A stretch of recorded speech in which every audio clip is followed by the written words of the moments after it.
မိုက်တယ်ကွာကျွန်တော်ကနည်းနည်းဝါနေတော့မင်္ဂလာပါမိတ်ဆွေတို့ဒီဗီဒီယိုလေးကတော့ကျွန်တော်ချင်းမိုင်သွားတော့ကပါရာမော်တာစီးခဲ့တဲ့ဗီဒီယိုလေးဖြစ်ပါတယ်အတနေ့ကကျွန်တော်တို့ last minute booking လုပ်ပြီးတော့သူတို့ချက်ချင်းလာကြပြီးကျွန်တော်တို့သွားစီးတာဖြစ်ပါတယ်သူကတယောက်ကိုထိုင်းဘတ်ငွေ2500ပေးရပြီးတော့ကြားချိန်က15မိနစ်ကနေပြီးတော့မိနစ်20အထိကြာပါတယ်ကံကောင်းထောက်မှစွာနဲ့ကျွန်တော်ကမိနစ်20ကျော်ထိစီးလိုက်ရပါတယ်အခုပြီးတော့ကျွန်တော်တို့ဒါစပြီးတော့စီးတော့မှာဖြစ်တဲ့ကြောင့်ဝတ်စားလဲပါမယ်လဲပြီးကျွန်တော်တို့စစီးတော့မှာပါကျွန်တော်တို့အိမ်မှာမြန်မာညီလေးတယောက်နဲ့တွေ့လို့သူတို့နဲ့ကျွန်တော်နဲ့စကားတွေပြောနေရမှာ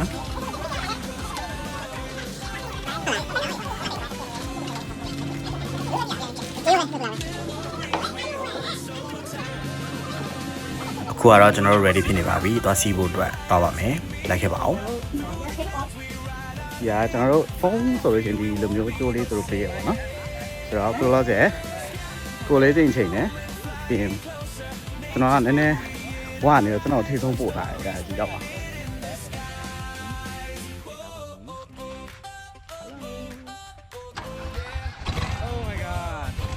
ဒီဗီဒီယိုလေးကတော့ဒါပါရာမော်တာကုမ္ပဏီကပေးတဲ့ GoPro နဲ့ရိုက်ထားတာဖြစ်ပါတယ်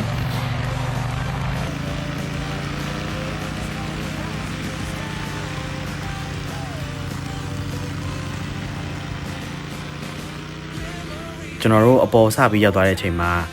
view ကတော့အရန်မိုက်တယ်ဒါပေမဲ့နည်းနည်းတော့အေးတယ်လေအရန်တိုက်တယ်ဒါပေမဲ့ရှူကင်းနေတော်တော်ကိုမိုက်တယ်ကြည့်ကြည့်လိုက်ပါ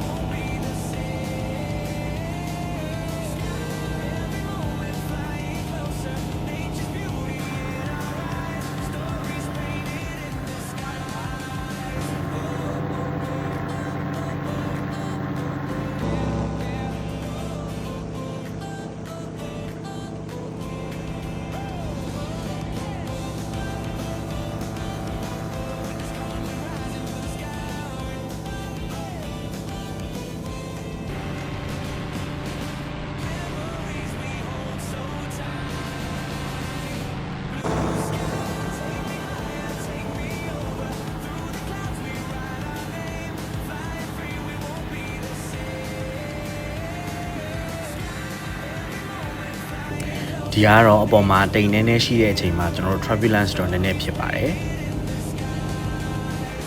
အခုရှုခင်းနေဆိုလဲအရန်လှရဲကျွန်တော်တို့အဝေးပတ်မောင်းပေးတယ်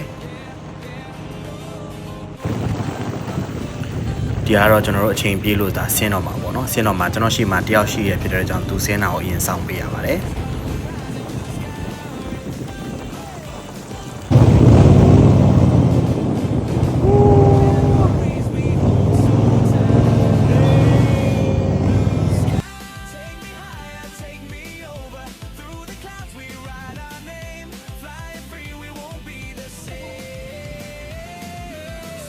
ဒီနေ့ဗီဒီယိုလေးကတော့ဒီလောက်ပါပဲနောက်ထပ်ဗီဒီယိုလေးတွေတင်ပေးဦးမှာမို့ like and follow လုပ်ဖို့မမေ့နဲ့နော်